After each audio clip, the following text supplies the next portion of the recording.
ko po is, this is a year of an open door.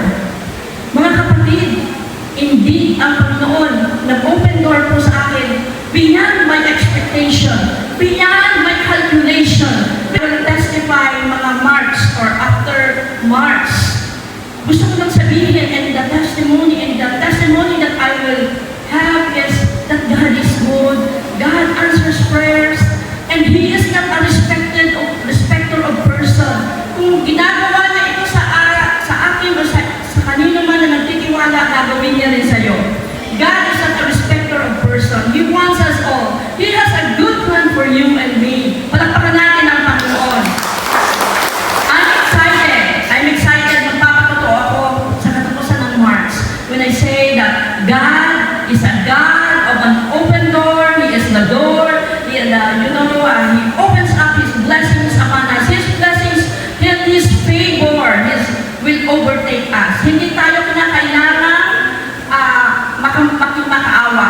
But the favor of the Lord will overtake you. In Deuteronomy 28, it says, mga kapatid, if we will obey the precepts, if we will obey the laws of the Lord, blessings will overtake us. Overtake. Hindi ko alam kung alam niyo yung overtake. Yung mga driver alam nila yun. Yung blessings ng Panginoon. Kung ang takbo mo, 40 kilometers per hour. Yung blessings ng Panginoon, tumatakbo ng 100 kilometers per hour. Kaya, na-overtaken ka. Mga kapatid, beyond whatsoever you ask or think. Sabi po sa Ephesians 3:10. Parahan natin si Lord. Amen. Hallelujah. Let the fire of God consume us. We must be hungry for the move of God, mga kapatid. I know you are so excited for all the plans that you have as a single, as a married, as a widow.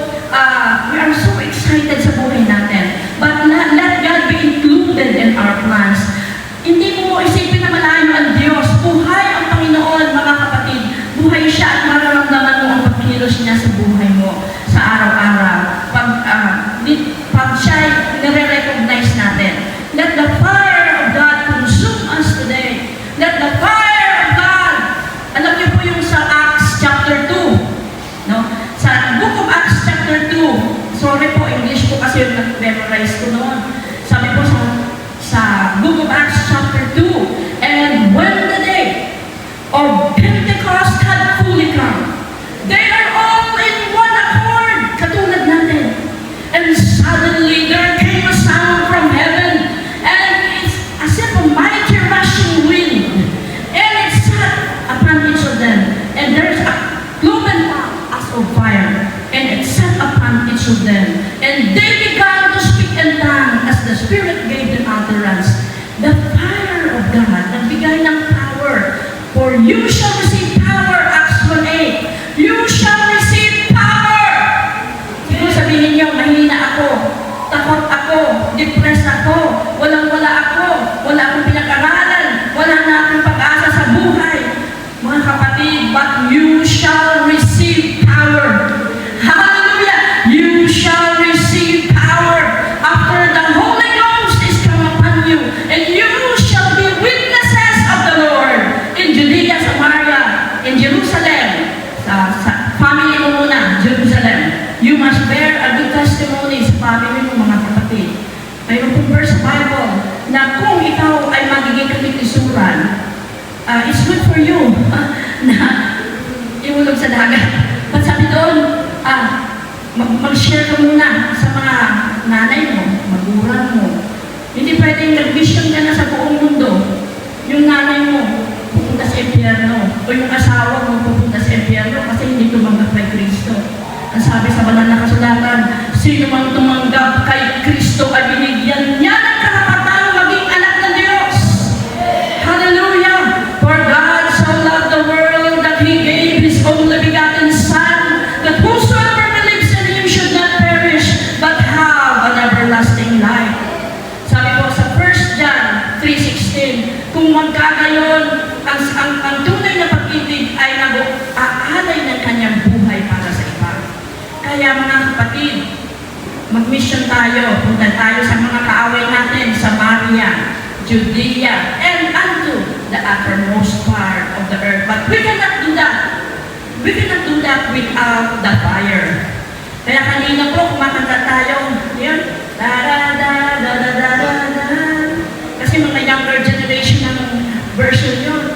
Kami nung mga panahon namin, na matatanda na, noon is yung mga kanta namin is yung there is power, wonder-working power in the blood of the Lamb. Ganun lang, pero alam mo, kumilos ang Panginoon. Talagang hindi mo talaga makontrolan ang sarili mo. Pag bumigay ka na sa presensya ng Lord, nakakalun ka, sasayaw ka, mga kapatid, iiyak ka. Pag na-feel mo ang presence ng Panginoon, palakpakan natin si Lord. Hallelujah! Dahil mo ba ang nanoon ng Coldplay ba yun? Ano ba yun? Coldplay?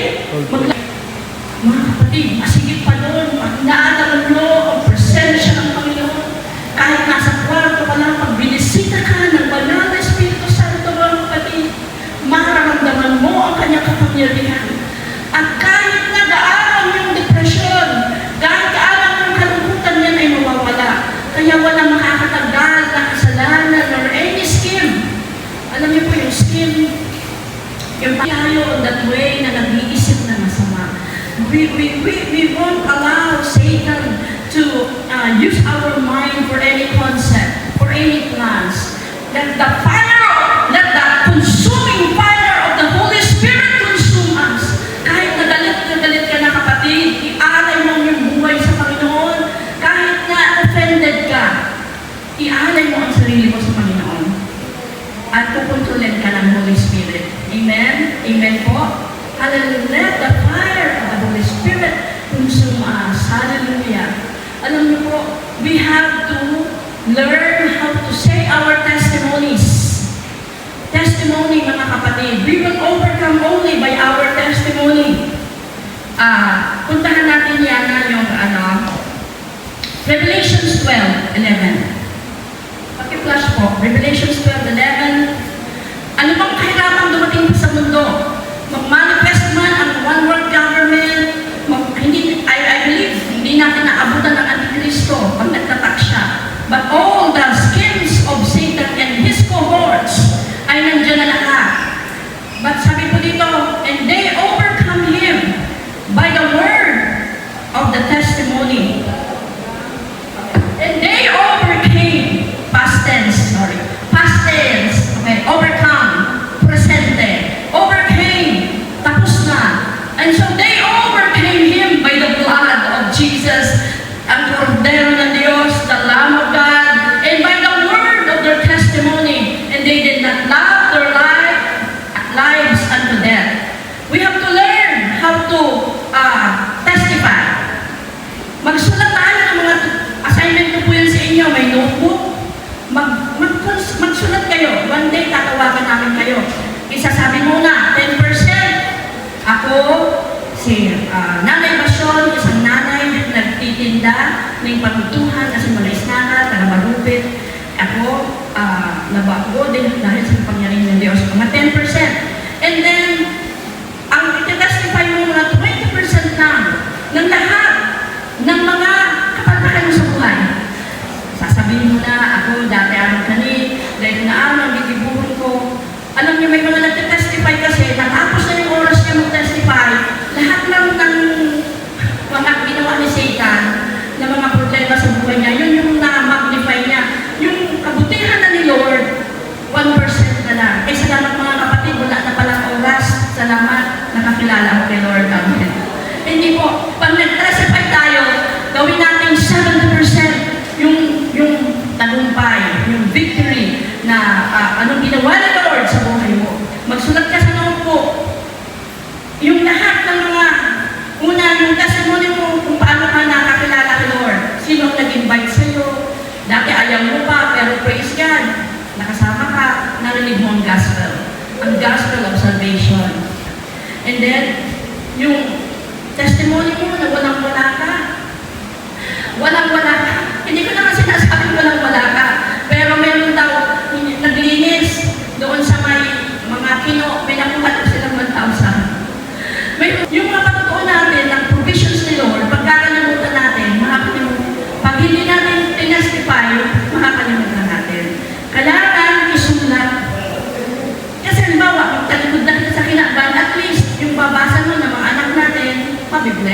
Amen?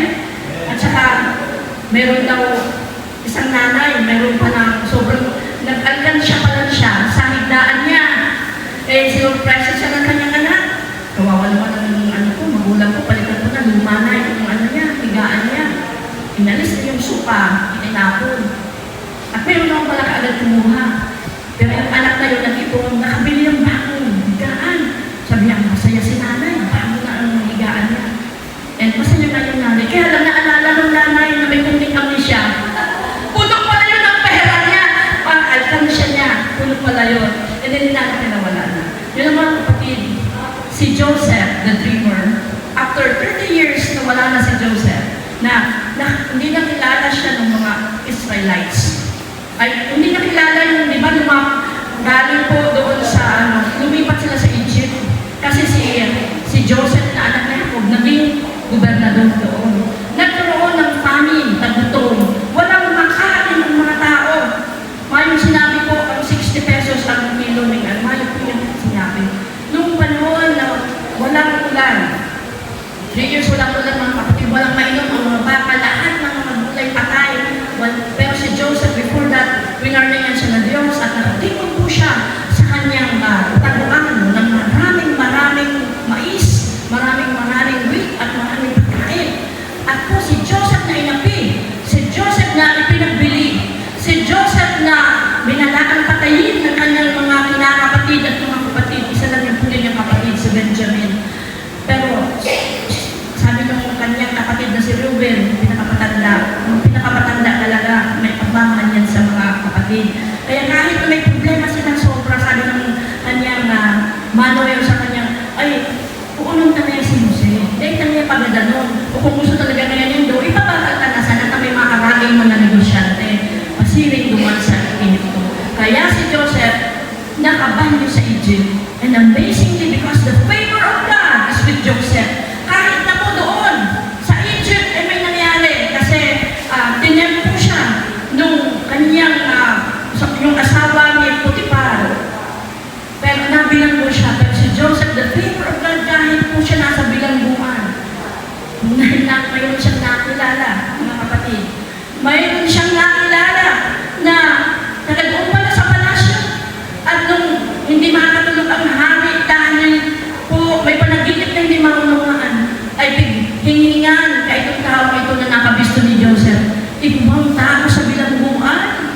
Itong tao na lang sa bilangguan. Iguan ang kapangyarihan mag-interpret ng dreams.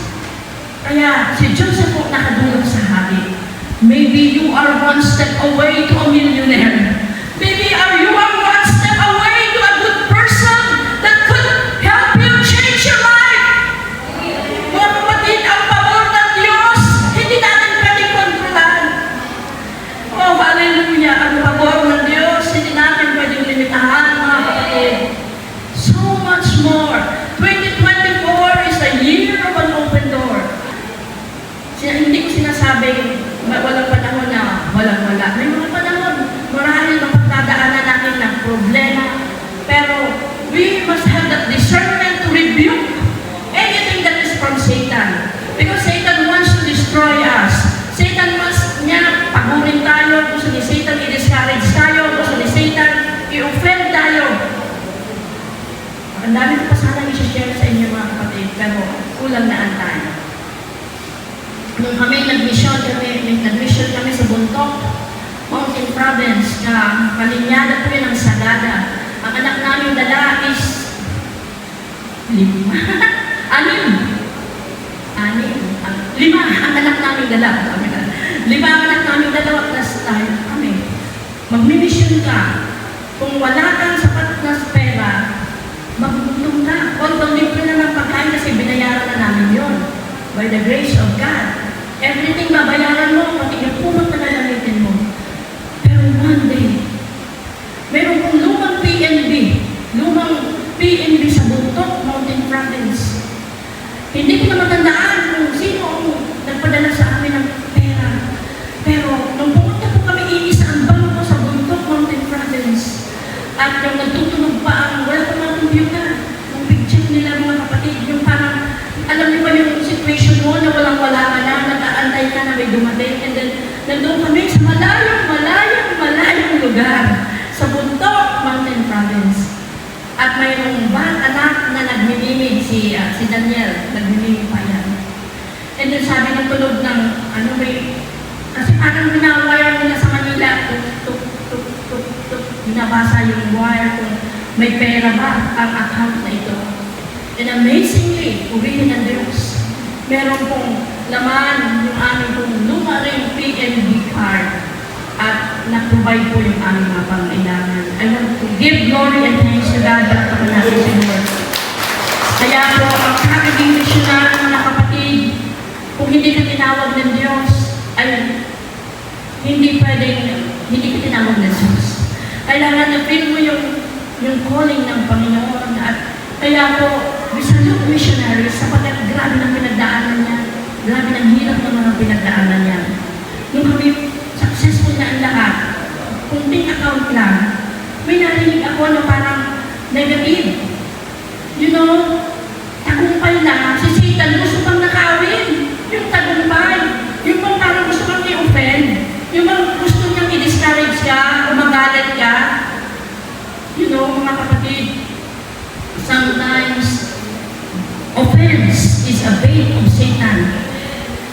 Papakinan ka ni Satanas ng sitwasyon para magalit ka at maghinanakit hanggang ayaw mo na maglingkod kay Lord. But mga kapatid, let the fire of God remove. Let the fire of God sunugin. Para katulad ng ginto na kinakailangan dumaan sa kalayo or silver or the gold, mga kapatid, dumadaan para makita ang purity nito. Pure gold dumadaan sa apoy. Tayo lang kung tayo mga kapatid, as we sing that song, that the fire of God, ask the fire of God to consume you today. Baka akala mo hindi ka offended, but you are so much offended. Offended ka sa maraming bagay. Offended ka sa maraming tao nakasalita against you. Mga kapatid, magpatawad ka upang makalaya ka sa oras na ito. Mga kapatid, the world is so strong. Parang hindi mo nakikita ka, parang ginagapos ka ng Satan eh. Parang ginagapos ka ng mga tukso, parang bibigay ka na eh. Parang Lord, paano ba ito? Parang isang pindot mo lang, may suggestion na ito yung paano mo, pero alam mo na yung video na yon, it could lead to another thing. Pag nanood ka ng video na yon, it could lead to another thing na i-induce na gumawa nun. Which is, that could even lead you to sin and lust. Mga kapatid, let the fire of God consume us today. Minsan takot tayo na magbigay ng buhay kay Lord kasi kung sabihin natin, sayang ng oras, walang pera, mga kapatid. Let God consume that thoughts ngayon. Our God is a rewarder of those who diligently seek Him. I love my God, I love my Master. He knows you. He knows your name. He knows your address, mga kapatid, even from the womb. Ay kilala ka na ng Panginoon. Even in the womb. Sabi mo sa aklat ng Jeremiah, sa pasimula pa kilala ka na ng Panginoon. At sabi ko sa Jeremiah 29:11, siya po yung may magandang plano sa buhay mo. Paniwalaan mo, kapatid, that God has a good plan for you. So, cheer up. Cheer up. Be strong. We have victory in Christ. Sabi ko minsan ng anak ko, itong ngayong linggo, sabi ng isang anak ko, Mama, do you have a chance na nalungkot ka? Yung parang na-depress ka or na-discourage ka? Sabi ko,